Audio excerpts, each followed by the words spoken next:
Hey, Oh, John. look at you! Look at you with that thing. So, That's this is my Jude Law Dumbledore hat. that's that. Yes, I recognize it immediately. I know you don't like to watch films to understand them, which I can. I told that to my wife, and she says, "Oh, what a blessing not to enjoy screened images."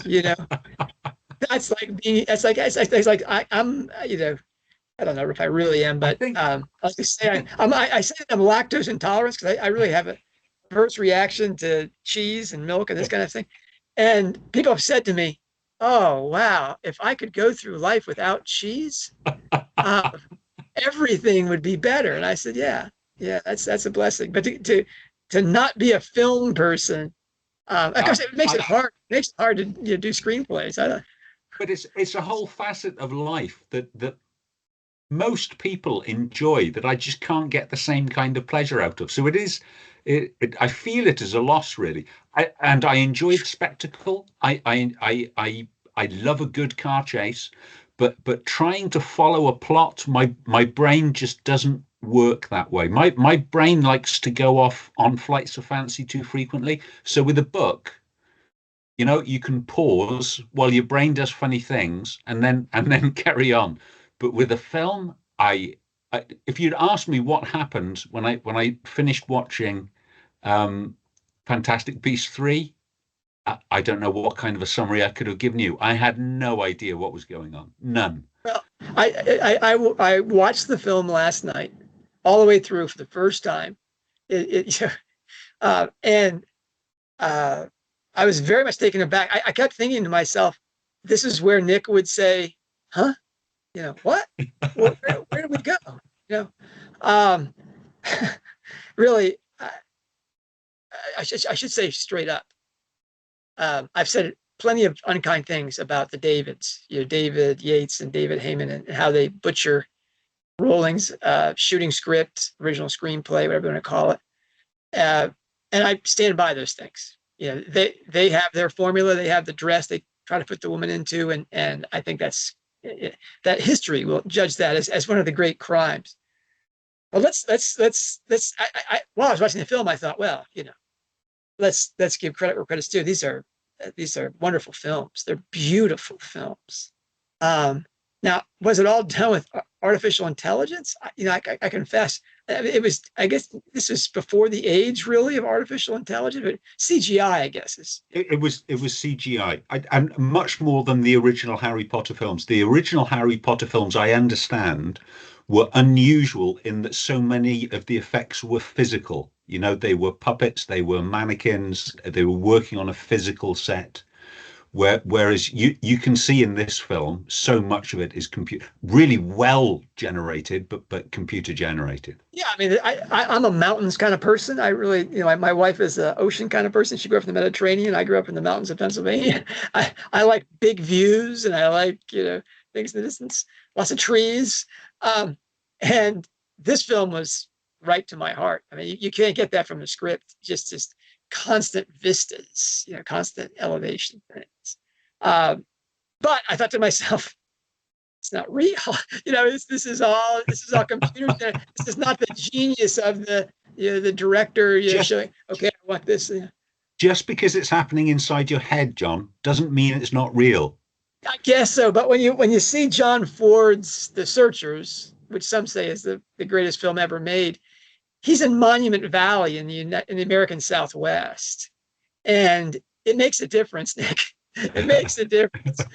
You see John Wayne on a horse against this backdrop, and you're like, "Wow, that's heroic. That's archetypal. That's powerful. You get a real sense of the man's place inside creation."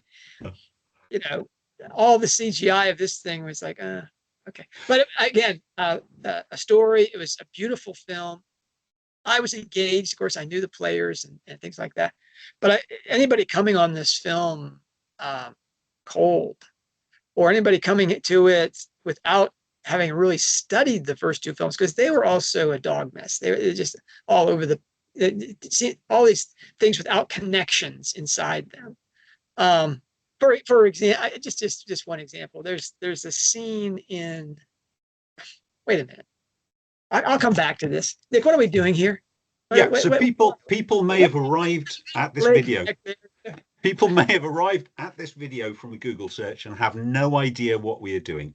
Yes, we are talking about Fantastic Beasts 3: Secrets of Dumbledore, and we're doing it in celebration of J.K. Rowling's 60th birthday, which is coming up at the end of this month, 31st of July. Now, the 60th birthday has a special place in Japanese society. It's called the Kanreki. They use the Chinese astrological symbols. There are 12 of them to denote your birth year, and also the 5 Eastern elements. Their calendar cycles through the 12 astrological signs and the 5 elements to make up astrological animals, not astrological signs. That's Western, etc. It's my Western mindset, John. They cycle through those animals and those elements to come up with a calendar of 60 years. So when you reach your 60th birthday, you have arrived at the point in the calendar at which you come in, and you've completed your cycle, and you are ready for a rebirth. And this celebration is called the Kanreki. Full life. And it's a big deal. So J.K. Rowling was born in the year of the wood snake. I was born in the year of the metal dog. And when I reach my 60th birthday, it will again be the year of the metal dog, and I would have completed my calendar.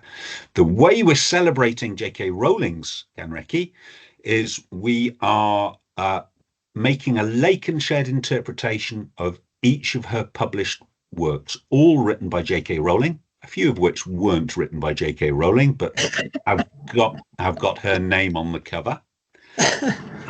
And what we mean by lake and shed is we're using J.K. Rowling's metaphor for her creative process. And her metaphor envisages a lake in which she is handed her raw ideas, and these come from her subconscious. They are her unresolved issues, all the things that have been bubbling around in her life and the books she's read. She takes those ideas, a little bit like molten glass, and she goes to her shed where she works on them. John's in his shed over in Oklahoma. Yeah. I mean, basically, inspiration is the lake, core beliefs, books she's read, unresolved issues. That's the unconscious stuff. Yeah. Come to the shed, and it's conscious work time. Just like you take inspiration from that beautiful view you have there of that drowning man sign, and you feel your heart soar, and you have a thought, you're inspired. And then you take that thought into the shed and you say, okay, let's do the Hephaestus thing, the Vulcan thing, and pound this sucker into a story, which is not just your psychological detritus, but your depictive psychology, let's say. This is where you exteriorize in story the interior life of human beings. They call that psychomachia, the soul thing, or literary alchemy, where you show the soul's transformation of soul and spirit. You do the structure of chiasmus to bring us to the story center and the heart, that secret place, and you fill it up with all these golden threads that you like to touchstones mark through this stuff, and the bad dads, the divine mom, and you put that into your story alembic. Ta-da! Lake in the shed.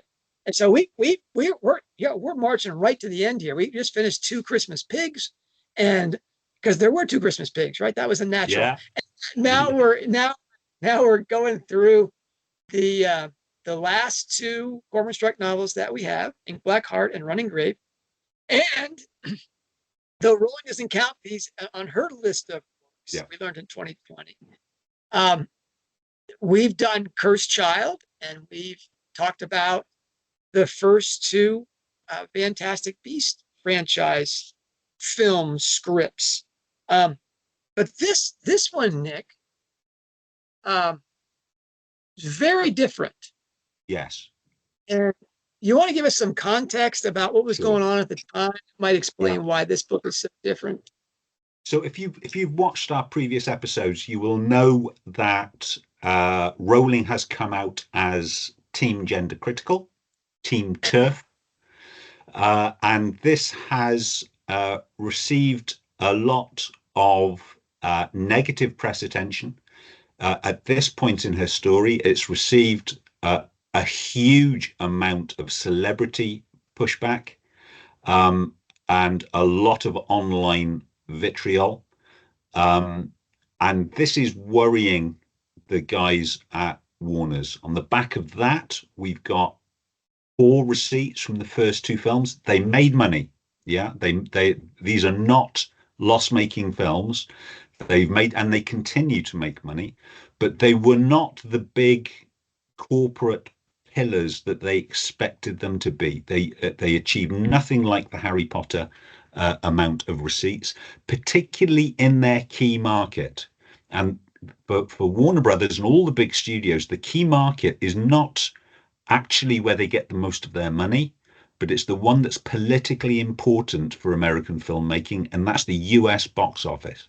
If you look at the European and the Far East box office for the first two Fantastic Beasts, they did a lot better in comparison to competitive films than they did in the US. But the US is where they generate their press publicity. That's where they get the majority of their Rotten Tomatoes score, and that's where the critics judge, has this film been successful or not. Fantastic Beasts one, it was, it was had decent scores in terms of reviews. People were on the fence. Fantastic Beasts two, poor, poor receipts in the US box office, poor reviews. So Warner Brothers had emergency meetings. What can we do to save this? And what they effectively did, and they must have brought, or they must have gone to. You don't bring in J.K. Rowling. They must have gone to J.K. Rowling and had a face to face. Essentially, it's no longer script written by J.K. Rowling with the assistance of Steve Kloves as a producer credit. This is Steve Kloves' script based on a screenplay by J.K. Rowling.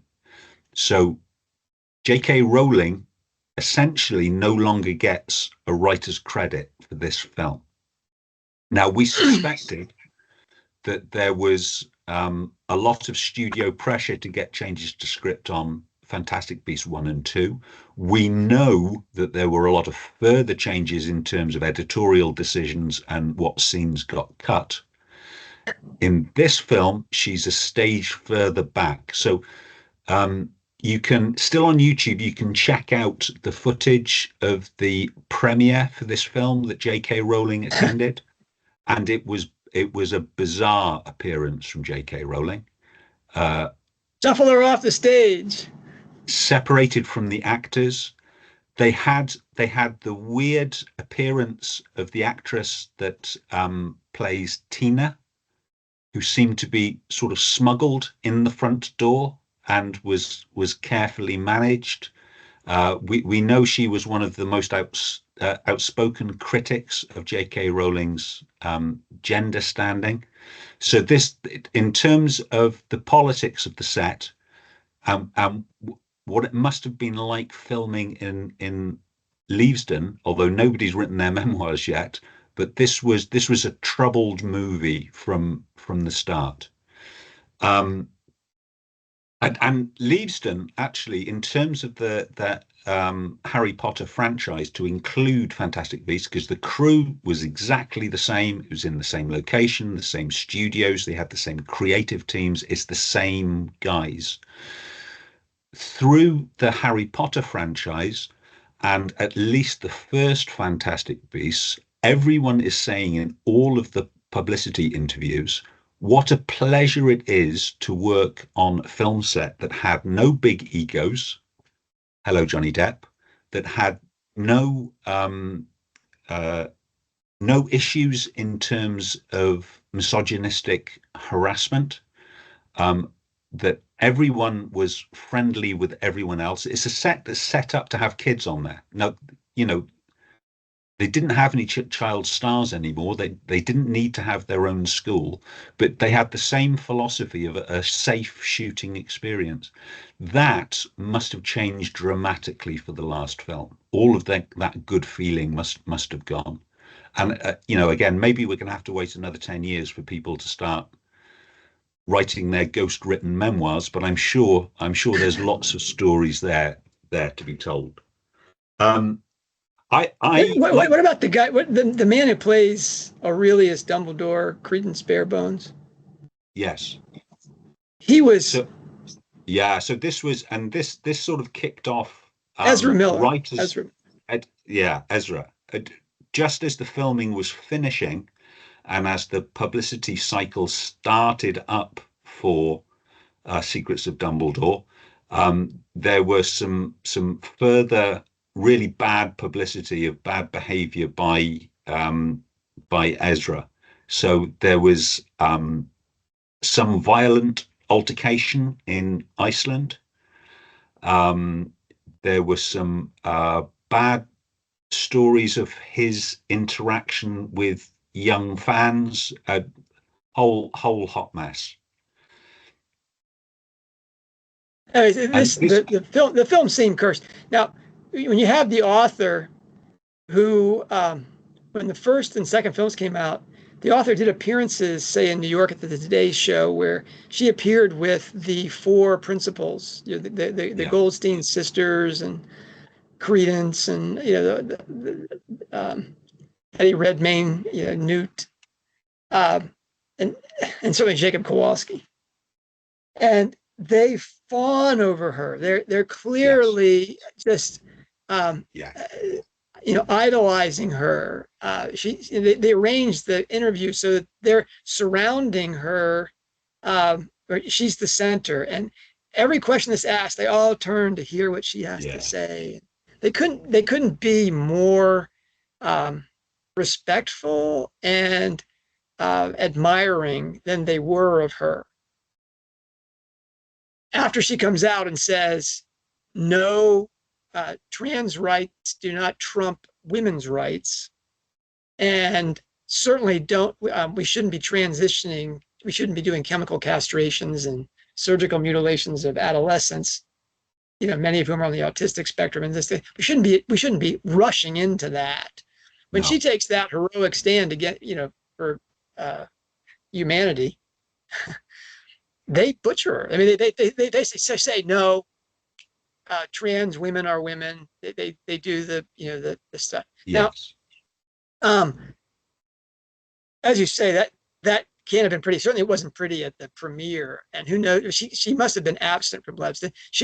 Again, as you point out, it says, I mean, this is. I keep showing this cover because it's fascinating here. For the first time, it says the complete screenplay. Yeah. The first two books, it says the original screenplay. I howled each time that happened, saying, we know that's not the case. No. The original screenplay had to have been the shooting script, and that's what we don't have. Yes. This is simply the transcription from the film. I mean, there's almost nothing in here. And this book has what I'm almost certain are AI-generated pictures and some Mina Lima sort of books and drawings. But it also has little comment boxes by people like Eddie Redmayne and stuff that are. But interestingly, although they've got some depiction of Mina Lima artwork that they did for the shooting, the book itself is not designed by Mina Lima, so it is clearly not in the same series as the scripts we get for Fantastic Beasts 1 and 2. This is a clear break. You put this on the shelf, and it's so visual. It's like the hardbacks of the Corman Strike series. You have three that are in black. You have Lethal White, which is, you know, in a really clear white, And then you have an entirely different formatting and thing for the next 3 books. So when you see it on the shelf, you have 3, 1, 3. You see the 7 books. It's a neat thing. You see Fantastic Beasts on the shelf, and you go, ding, Mina Lima, ding, Mina Lima, and they're attractive books, whatever you also want to say about them.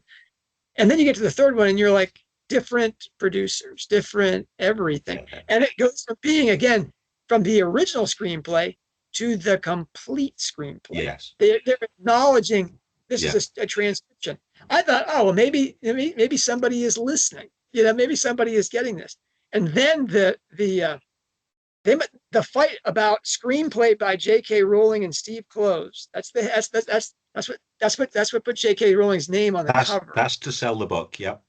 And then it says, based upon a screenplay by J.K. Rowling, forward by David Yates, with which is a 1-page nothing. Now that's that. Well, there's a forward by David Yates. There's blocks of text in there from the principal actors, from the producer, from the directors. Not one from J.K. Rowling, and I would have sacrificed all of those for 3 good paragraphs from J.K. Rowling about what she thought about this film. Yeah. Having David Heyman talk to me about the heart, and Jacob being a full-hearted figure, he doesn't have any idea what the heart means. To him, it's a sentimental idea, or it's a grab bag Valentine's Day thing. When Rowling talks about the heart, it's de profundis. It is depth. It is what a human being turns on. It's their noetic spiritual capacity. Poof, nothing. No. Nothing. There's a few things in there I thought were a little tongue in cheek. So again, I never picked up on it from the when I watched the film. I'm assuming I was thinking of something else, but I was stopped in my tracks when I discovered that this confusion I was feeling about what on earth was happening was actually a plot point. So we have Jacob, excuse me, I'm sorry, how do you confuse a guy who can see the future? Karma, countersight. Newt, exactly. The best plan being no plan. Lally, or many overlapping plans. Newt, thus confusion. Jacob, it's working on me right now.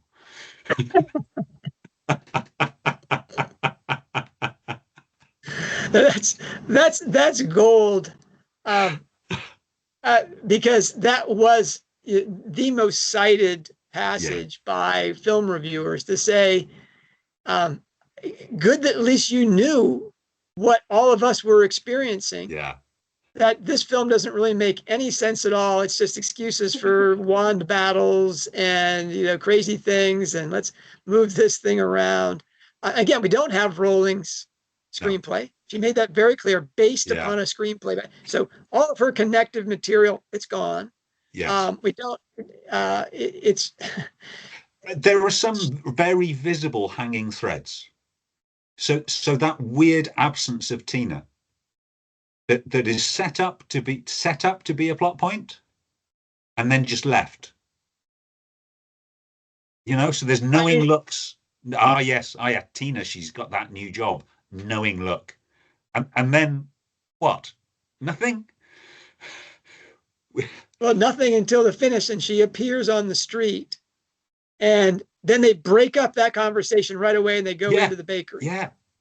So I mean, that to me was the author saying, if this is going to be the last film, and I'm going to talk about a second about why, in terms of its structure, we can say that this is the last film. That basically, because the actress Catherine Water something, I don't know her name. Yeah. Well, the Tina Goldstein actor. Yeah. As you said, she was very vocal in saying transgender women are women. Black is white, night is day, and Rowling wrote her out of the script. Rowling just said, I'm not going to, you don't think that choices have consequences? I'm not going to fire you. I'm not going to make a counter announcement and make this ugly. But I'm sorry, Nick, that was just too obvious. She was a hallmark of the film, and all of a sudden she just disappeared. Yeah. I mean, the Newt romance angle is in the first film the hallmark. It's the whole Yeah. the Theseus, drama, not Theseus Commander, but Theseus is about Newt and Leda. And Hippolyta is Theseus's wife and aunt. So Leda, this Yeah. Leda is named for that, not Leda like Leda Strike and Leda in the Swamps. And so, and she's a major role in the second film. That whole French Ministry of Magic scene and stuff like that, where they rediscover each other in the eyes of the salamander, and wow, this is a great thing. And then poof, she's gone. Yeah. She gets a picture inside his thing. She gets a cameo at the critical scene with the quill on the mountaintop in Baton, and then we get her appearance. I thought to myself, wow, if this were released today, we would say this was an AI. That she didn't even get to appear.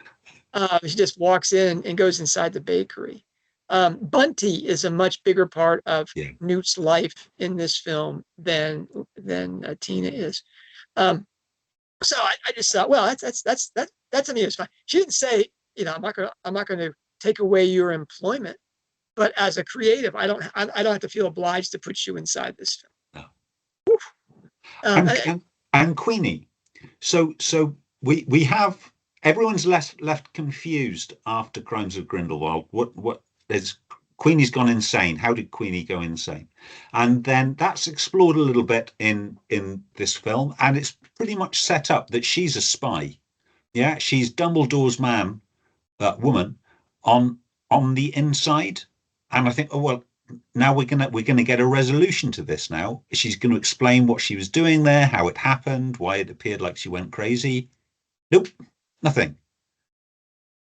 Seriously, the idea that Queenie, as the greatest of all the Gillimans, I mean, she just has, she reads you like a book. That she was Dumbledore's plant inside Grindelwald's camp, it's just a fandom trope. I mean, it's just a gimme. But it turns out in the end that no, she really had gone to the dark side in order to, to marry Jacob, that she thought it was a better thing for her and Jacob. And, he leaves her at the end of Crimes of Grindelwald by not going through that fire with and as you say, the story is largely about Jacob Kowalski, and that's something I want to talk about.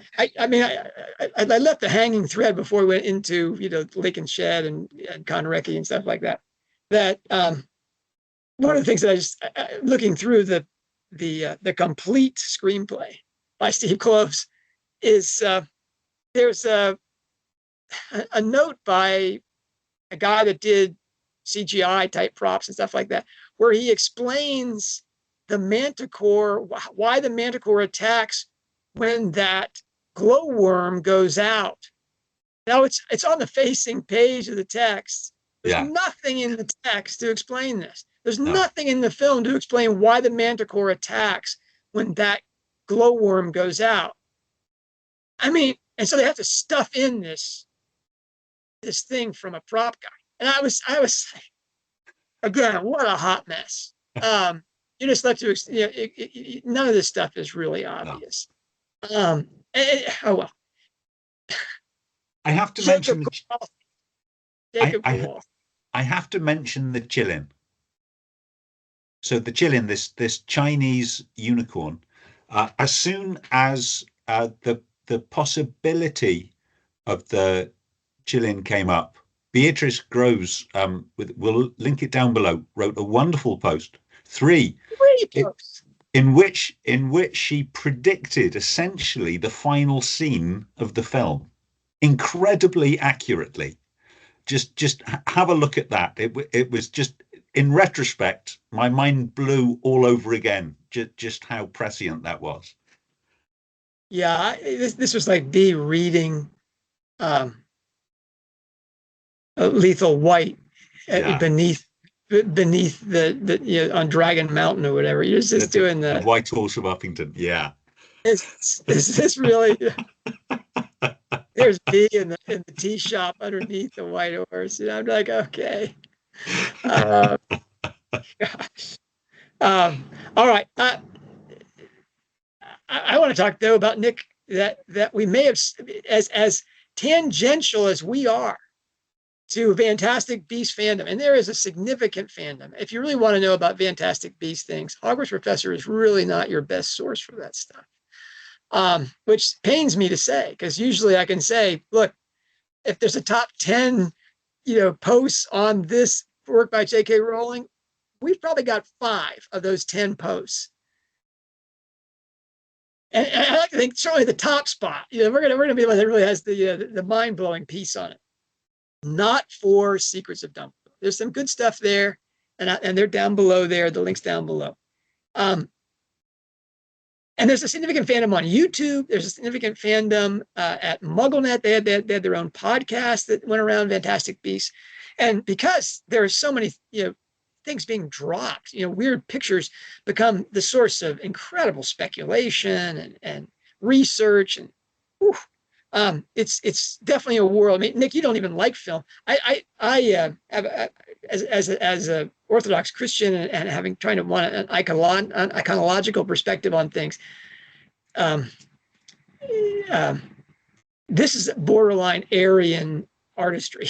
This is the kind of natural projection of things that is not understanding things portrayed in art as transparencies to greater realities. That's what art is supposed to be. It has to have an allegorical and anagogical meaning, but film, by definition, is a straightforward, even with CGI and AI and all those things. It's still a sensorial experience. You're supposed to feel it like you're watching something that is like you could watch anything, and that really is a diminishing aspect of the human person, because it cuts off the idea that art has this extra dimension, this really salutary, edifying function, again, for the transformation of soul and spirit. Now that's why I'm not a real film guy. I like film, but anyway, not our bailiwick, the screenplays. Not our thing. But last night, while I was watching the film, I come across the scene where Jacob gets his wand. And I'm going to read this to you, a very short passage. Newt says, "In fact, Dumbledore asked that I give you something, Jacob." The others stand by as Newt draws forth from his sleeve, a bit like an amateur magician, a wand. Newt says, "It's Snakewood. It's somewhat rare."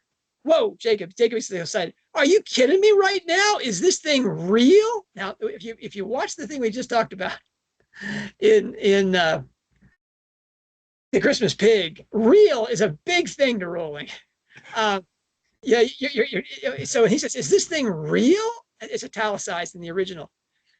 Newt says, "Well, yes. Well, it doesn't have a core, so sort of, but yes." Jacob, again italicized, "Sort of real?" Newt says, "More importantly, where we're going, you'll need it." Jacob takes the wand and stares at it in awe.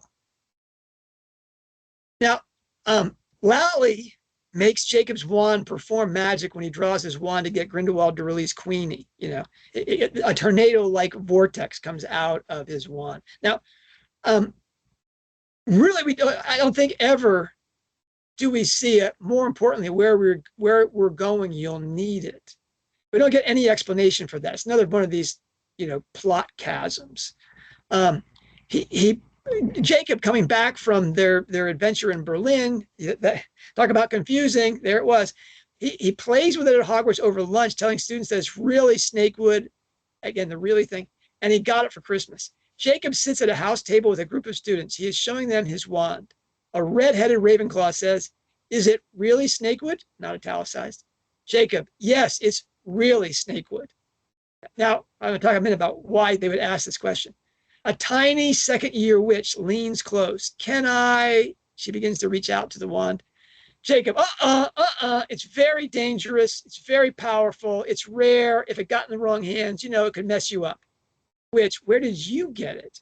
I got it for Christmas. Okay. Now, this is all good stuff. I think this is in the original screenplay. At story's end, Jacob asks if he can keep it. Dumbledore says he cannot think of anyone more deserving. All right, so Nick, I had my epiphany last night. I emailed you immediately to say, hey. I searched this morning. I tried to find out, if there was anything online about Snakewood. I mean, for example, Pottermore had a huge list of all the woods used for wands, and Snakewood is not part of it. But two things about this: Snakewood is the wand wood of Salazar Slytherin's wand. All right, that's a pretty big deal, right? Yeah. That's a pretty big deal. And Snakewood, it kind of makes sense, right? Snakewood, right? Wood snake. Well, you jumped the gun there. Yeah. I was thinking of snake like in Slytherin, okay. But it's that this is the Slytherin. It also has an American thing because the Isolde Sayre, the founder of Ilvermorny, she has Salazar Slytherin's wand, and she has issues with that, and they're the most egalitarian of the wizarding schools. It doesn't really have a Slytherin house. It has that river snake thing. Anyway, she buries the wand and it grows into a tree. It can't be pruned and it can't be cut down, and it has healing properties. Forgive me, I think that was Rowling saying that basically the Puritans were Salazar Slytherin. Basically that they were the people that were expelled from the UK in the Civil War. They were the radical Reformation things. And they went to the United States and got planted there, and it grew into a tree that couldn't be pruned or cut down. You couldn't kill this damn thing, but it had healing properties. That there's something, it's the most egalitarian of all the wizarding schools. It doesn't have this poison of caste and class. We certainly have caste and class in the United States, but not like in the UK. And so it was an interesting comment there. But why Snakewood? Now, the Snakewood thing, it works with Slytherin because of the whole serpent, the whole sibilant, alliteration in his name, and the fact that the serpent is always in his symbolism. But then you have that moment where you're like, oh, Jacob Kowalski's initials are JK. And he's given the Snakewood wand. Now, is that because he's an American, right? So he gets this American wood wand, and it's kind of a touch to Ilvermorny, which, is one of the more embarrassing things in Rowling's canon. And she got that was when she was originally canceled because of all the appropriation from Native American folklore and such. There's always been the conversation about why Jacob Kowalski. That he's this muggle embedded in the story, and other than comedy, there's kind of a Keystone Cop comedy element that he has to the story. What is he there for? There's no equivalent in the Harry Potter books. There's some squibs, but there's no Kowalski type figure. The assumption has been, in a way, this was Rowling's commentary, that she's the muggle inside the story, hence the JK symbolism. And she gives him the Snakewood wand. Now that, because Nick and I were doing all this stuff about the Kanreki and laughing that she's a wood snake, and how amazing she didn't make. I made forgive me, a kind of crass joke about why we didn't get a phallic image thing about Snakewood. That this was. She makes all sorts of wand phallus jokes in her interviews, especially around Twilight. I could have done a lot more with wands, and made it sexualize the series, whatever. Why didn't we get, when she's a wood snake, why didn't we get, in effect, a snakewood wand, snakewood, there we go. And Nick, if you go back to that, whenever I first talked about that, Nick immediately changed the conversation. We're away from this. Well, turns out, Nick, as you know, she did put her wood snake inside the story, and she gave it to the JK character.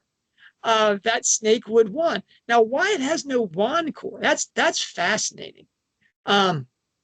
I think it's because of the wand cores that Ollivander uses. You're gonna have to help me out here because I was blown. There's dragon's heartstring. Yeah. There's unicorn hair. Yes. And there's Phoenix feather. Okay. All three of those in it, like dragon's heart, dragon's blood is a symbol of the Eucharist in alchemy. The unicorn is a symbol of Christ, the hair, and the phoenix, the resurrection bird. Also, that basically the wand cores have their magic because of this logos interior that's exteriorized in magic. Okay, when you have a magical person who is this logos capable person, all this is done by speech. The logos. It's not reasonable. That all makes sense. But then Jacob gets a thing without a wand core. Now, why would Dumbledore give him a wand without a wand core? It's not as if he's magic and he can suddenly use the thing. Is it because he expects it's going to be taken? He doesn't want a witch or wizard to be able to use it. And again, the Snakewood thing, is it to touch the Salazar Slytherin so that some wizards will be kind of spooked by it? Like, oh, that's a spooky wood. It's like the yew tree and the Elder Wand thing. It's like, that's a pretty unusual thing. I think it's because of the heart thing. And I'll talk about that in just one second. I'm doing. Have you already done your shed thing, Nick? Have you? Your lake thing? My lake. Yeah, pretty much. So I think I'd have to know a lot more about Steve Kloves' life for me to pull anything for the lake on this film with any degree of confidence. Okay, so I'm going to go into crazy shed speculation. I'm not part of Beast fandom. I'm not a film guy. So again, if all this stuff was explored years and years ago, even before the film came out, like Beatrice gave us the Quilm story before we got the film. Forgive me if this. I get emails to this day, Nick, where people say, "Do you know if you look at the Mirror of Erised and you read that backwards, that it has a message?" They write to me because I'm that guy, right? And they want to let me know that they found something, and I'm like, wow, that's so sad. I mean, it's nice that they had that thrill of discovery, but when they talk to anybody about it or they read any of the books and it's taken as a given that you understand that the message reads backwards, they're going to feel kind of embarrassed, like, oh, everybody already knew that. So if you're out there waiting to say, hey, John, here's the link to this person and this person and this person talking about, the wood snake Chinese thing and the fact that we do the Chinese subject in Secrets of Dumbledore, hey, welcome, way to go, John, good job. I get that. All right. But let me enjoy my, woo, we got something. Right? First of all, I want to make just the obvious connections between Jacob Kowalski, JK, and JKR. First, there's the French background. Yes, he's an American, which is to say he's kind of an oddball. He makes the comment about how he has this relationship with wizards and they're just like this. And he wiggles his thumb and goes, and that's me. Those are my wizard friends. Now he clearly is talking to these Ravenclaws as a Muggle, and they're like looking at him. This is kind of wow, we got a Muggle at Hogwarts, and he's doing the thing. Hey, this is a school for wizards. It really one of the best scenes. I'm no fan of that actor's politics, but I mean he's really good as Jacob. I really enjoy him. First, he's a veteran too, and we know that Rowling likes veterans. Um, some of her best friends are veterans. And he he stayed in France after the war because he didn't know the war had ended. I thought that was kind of a comic thing. And he goes to Poland, he has his friends, gets some recipes, goes back to New York, and there he finds that he has to work a bad job. He can't do the thing. He's a creative. He wants to be a baker. And he has this encounter with magical people, and all of a sudden everything comes true in it. And that's a pretty solid, JKR thing. Then there's the fact that he likes to bake. Nick, I think this is a lake point, isn't that? Yeah. If Rowling does one thing in the kitchen, it's bake. Yes. Yeah. So when she's very eager to impress with her mothering skills, what she does is bake. So we get a shot of her in the documentary A Year in the Life, of her baking a cake for her son. Interestingly, not Harry Potter themed.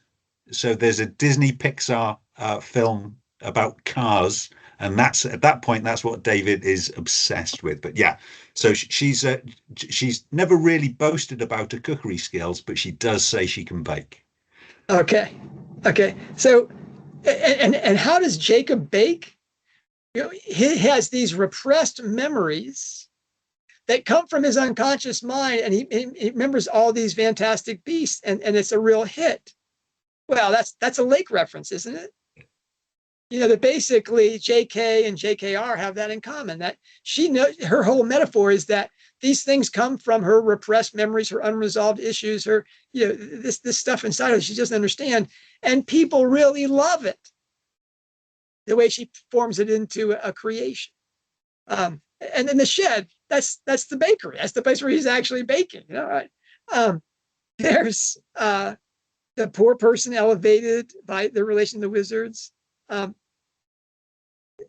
There's something about the unequally yoked in relationship thing and the queer kind of things, and this would be Neil Murray as Jacob Kowalski, that he's Queenie then would be the embedded JKR that she kind of goes to the dark side sometimes, but Jacob stays solid.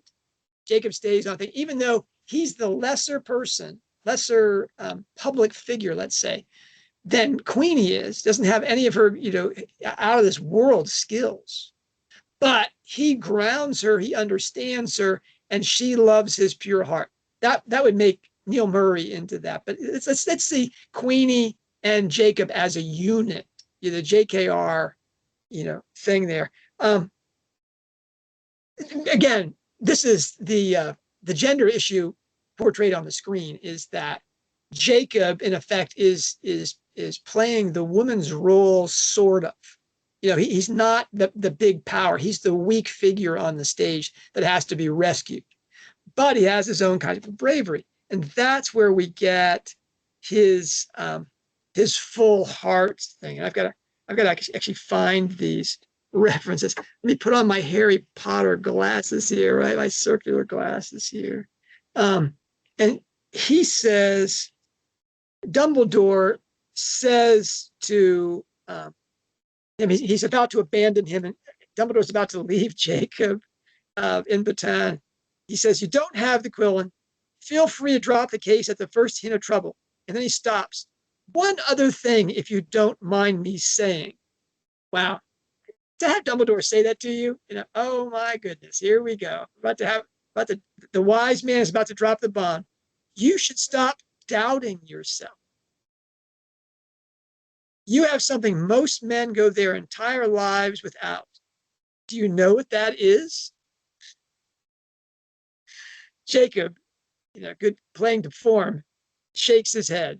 Yeah, not to interrupt the flow here. Please tell me what this is. You have a heart that is full. Only a truly brave man could open himself up so honestly and completely, period, as you do, period. Now, if Rowling is the embedded author here, the JK is JKR. I think she has Dumbledore, who's, Rowling, he says, is basically her elevated conscious mind, is the wise man of the series. She's talking about herself here on this movie set.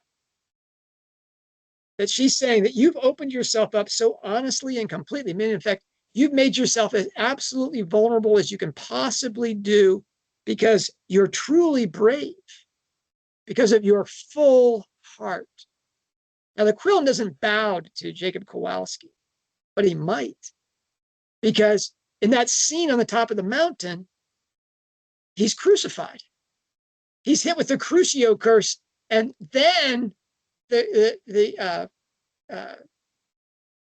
Aurelius Dumbledore, the golden one, the alchemical golden one, states the truth, stands for what's real against the Dark Lord, against Grindelwald. And the Quillen is then revealed. Bunty, as a nun, a Buddhist nun, comes up and gives the case to Newt. Says you never really know these things. That they didn't look for the nun. She was the invisible person in Bhutan, and she gives the. She's the woman, and if she's not a nun, she's in near full burqa. Yeah. And she gives the case to Newt, and the Quillen comes out, and the Quillen, again, read Beatrice Grove's pieces, but anybody just watching the film sees that it glows. Literally, its heart is light when it's in the presence of a person with a pure heart. And the false Quillen bows, but doesn't light up in front of Grindelwald. Here, the Quillen goes to Dumbledore. He balks, thanks the thing, very respectful to the Quillen. He sees it as essentially an angel. This is a messenger, right? And it's a revelation. He's an alchemist. He recognizes this illumined heart inside the Quillen and what that is. That's essentially a Christ figure. And then she goes to Santos, whose name means the Holy One. It's from the Latin sanctos. It's the saint is saying it, and of course it's a woman. It's the divine woman who becomes the leader of all the wizarding world. Wow, that was Jacob's full heart is the same thing. He's the suffering one of the cross. He takes the blow so that this story can be told. To me, that's Rowling embedding herself inside the story, saying, you know what? Just to have this image and this medieval morality play act out again on top of this temple, I'm going to have this full-hearted guy, a wood snake wand-holding guy, with no wand core, because he is the wand core. He is that Logos Christ thing. He has that divinatory thing. Fascinating thing to me. The bad news, Nick, is I think that's the end of the series as in terms of Rowling's involvement. The very, very first scene, really one of the very first scenes in the first film is Jacob breaking up with Mildred on the street, where she basically says, you couldn't get the loan for the bakery, you're a loser, it's nothing that I want. I think is it in the deleted scenes? We actually have the film. Whether we have it or not, it's been testified to by everybody involved in the story, and they cut that out, which of course kills the finish. That's supposed to be one of the latches that really ties this film up. It's part of Rowling's ring artistry, and that got cut. So when the goodbye, when Queenie comes back into the bakery at the finish, and you're like, oh, this is the tight close to that thing. We definitely get that again. That scene, Jacob imagines that scene again. He imagines better. He's a broken man, but he imagines Queenie inside his bakery early on in the third film before Lally comes. That, the end of the film is the marriage of Jacob and Queenie. And I think Rowling has basically said, okay, A, Jacob and Queenie in Fantastic Beasts 1, B is Crimes of Grindelwald, they break up, and then A prime, is this three-step ring, they're married. They reconcile and they're married. We don't get the Tina thing because Tina and Newt don't get a story. Even though Newt says to Dumbledore, I'd be happy if the story would go on. I think that was a plea from Steve Kloves to J.K. Rowling. I'd love to do another one of these. And Dumbledore just smiles and walks off like, it ain't happening, brother. There ain't going to be any more of these. I have to go off to fight Grindelwald by myself off stage. I do think that Rowling has embedded herself inside that script, and it's largely about the trans battle. Is that just totally ludicrous, Nick? I don't think it can be. I think even if it's not done consciously, if she's still pulling out of that lake post December 2019, gender's going to be in there. It's got to be such a large part of her consciousness now, and I'm sure she's fighting it because she doesn't want to be that person that is sort of the single issue, and she isn't the single issue in her writing, but it's got to be in the soup somewhere. Yeah. Again, why Kowalski's in there other than for comic effect. There's plenty of comedy in the Harry Potter movies and Harry Potter stories without a Muggle. That she says him in there, I think was she says she doesn't do cameos. She's too self-conscious to sit on a film set. She calls it corpsing. I don't know if that means corpsing. No, corpsing is inappropriate giggling. So if you can't stop laughing, or okay, well, she's afraid she'll do that on set. Yeah. But I think she does it inside her books. I think we get Trelawney as the crazy French teacher. That was Rowling, and she's the person who has the prophecy, which is the backdrop to the entire series. I mean, it makes sense. Trelawney and Rowling, especially the astrologer, the wingnut astrologer with the tarot cards. I mean, that to me is a fun thing. We get Catherine Kent inside the Silkworm. That's a lot harsher and sharper thing. That's more like Lula Landry's fear. She has a relationship with Rochelle Antefati because she's like, if I weren't pretty, that would be me.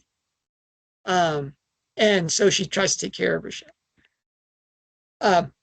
Catherine Kent, in a way, I think is Rowling's looking at, if she really didn't have this phenomenal writing skill, but she still wanted to write, she would be Catherine Kent. Yeah.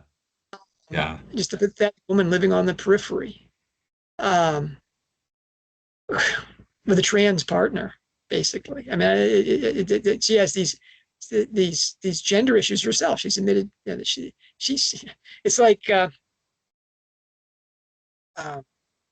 Camille Paglia saying that if she grew up today, she definitely would have been exploring. She'd have felt compelled to do the hormone therapies in transition. And Rowling said pretty much the same thing, that she grew up, very uncomfortable with her identity as a woman. So I got a lot more out of that film and that screenplay than I thought I was going to get, especially the heart piece. That's such a central point of what Rowling is about, is the heart. I think when you reminded me, because I was getting excited because I thought we had another book coming, and you reminded me on the last episode, no, it's Fantastic Beasts. And I'm sure the people that made it through that show saw my face drop. Oh, another film. But I have to say, I got a lot more out of reading the script than my memories of watching the film. I don't know if I'm going to watch the film again, but I could see me reading the script again. I mean, I have blind spots in my, or I don't know, blind spots. I mean, like my work on Troubled Blood, my work on Christmas Pig, my work on Deathly Hallows, I don't blush about that work, Nick. That's in terms of Rowling studies, maybe you can laugh at the field, but in terms of that work and the perennialist aspect of that work, if I'm not proud of that, I don't blush at that. I don't say, gosh, I was wasting my time. But some books I just never really got my head around. And certainly cursed all the ones that are peripheral, the Cursed Child stuff and the Fantastic Beasts films. But I think I'm willing to acknowledge, Rowling's magic, it's in there. It's in there. you just have to mine a lot deeper, and you can never really be sure if it's fool's gold or the real thing. Does Steve Kloves just know her stuff well enough to to make to throw those things in there? Again, until we get those original the shooting script screenplays, or until Rowling writes these things up, I we need hope so much that we she's need got to these. we need to start this petition, John. We need to start this petition. I don't know how many million signatures we need, but there's a story in there that needs to be told. Yeah, it's. Oh well, I think she's going to wait until all the actors have aged out of their possible, playing those parts. That just like she's not writing parts for Emma and Rupert and Daniel, she's not writing any parts for the actors playing Tina and Queenie and especially Newt threw her under the bus. So segue to the next book, Nick, that I'm really pretty weak on. Yeah. Right? I mean, so this is we have Ink Black Heart coming up. So it's a proper book with covers and everything. Her name on the cover as the author. Yeah, and no doubt at all about who wrote this. So I'm pretty excited about this. This is pretty lake heavy from my side. So I've got lots to talk about, I think, with the lake.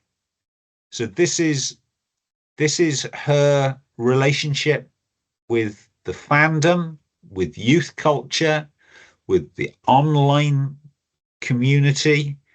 This is her struggle as a young writer. I think there's a lot to talk about in this book. Yeah, when we've talked about this on the back channels, and I think even here, I usually say that there are 3 books that the lake side of Rowling studies need to focus on and to really get their legs underneath them. The first one, and the primary one, is Casual Vacancy. Christmas Pig, for me especially, because the author has acknowledged right out this is these connections are intentional, but also because the shed artistry is so heavy inside Christmas Pig that you see a real lake shed integer, and you can't do one without the other. But forgive me, the shed is much more important in terms of really grasping the power of that story. And then there's Ink Black Heart. And Ink Black Heart, and we'll talk about this in our next, when we come back tomorrow.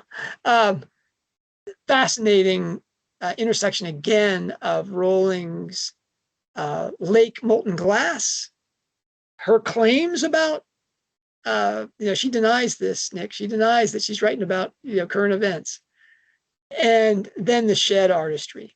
For me, the shed side to Ink Black Heart is, I don't know, maybe,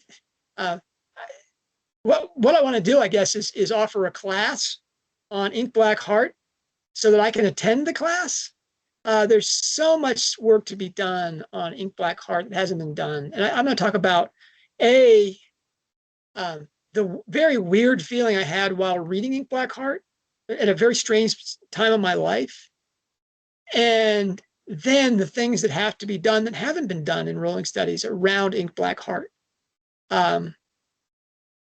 If you want to sign up for that class, just say in the comments below, and we'll, Nick and I will do an adventure here via Teams, and you can all attend, and we'll just, and there'll be homework and tests, right, Nick? Maybe paper. Maybe, you do get 10 extra credit points if you were born in the year of a wood snake. That's. And your initials are JKR. I think you get a flat pass, don't you? Straight up. No fail in there. I confess I was dreading the Fantastic Beasts 3, the Secrets of Dumbledore, but that was fun. I got a lot more enjoyment than I was expecting, and there's a lot more in there to find actually than I was expecting to find as well. But I will. That's the embarrassing thing for me, is I was stupid movies, and then thrilled to see all these these wonderful stuff that's in there. All right. Ink Black Heart. I'll see you Next. tomorrow, John. Take care.